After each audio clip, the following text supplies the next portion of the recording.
अजित पवारांच्या निधनानंतर सांत्वन भेटीचा उद्या शेवटचा दिवस असणार आहे। उद्या देखील संपूर्ण पवार कुटुंबातील सदस्य एकत्र येणार आहेत। राज्यभरातून अनेक कार्यकर्ते नागरिक पवार कुटुंबियांच्या भेटीसाठी बारामतीत येत आहेत।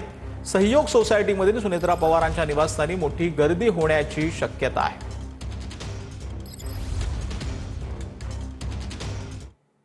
तर दादा गेल्यानंतर तटकरेंनी गलिच्छ राजकारण सुरू केलं असं रामदास कदम यांनी म्हटलंय। पवारांना शह देण्यासाठी तटकरेंनी गलिच्छ राजकारण सुरू केलं। दादांची राख विजली नव्हती। सुनेत्रा पवारांना शपथ घ्यायला लावली। शरद पवार ताबा घेतील असं तटकरेंना वाटलं असं रामदास कदम यांनी म्हटलं।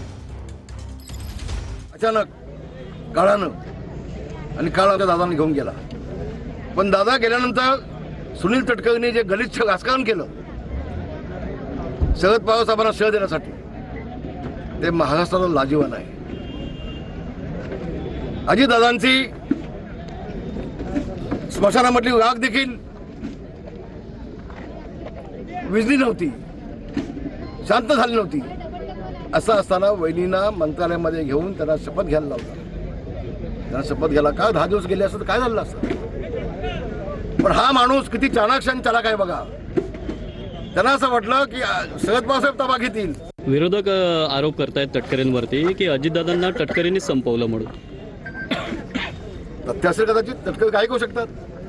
ज्या तटकरेला मी तिकीट द्यायला लावली, मी भांडलो भाजपसोबत, मी निवडून आणला, तर माझ्या मुलाला संपवण्याचा प्रयत्न करतो लगेच विधानसभेला, तर सुनील तटकरे काय करू शकतो। सुनील तटकरे हा भास्कर जाधवचा दुसरा भाव आहे असं म्हणेन।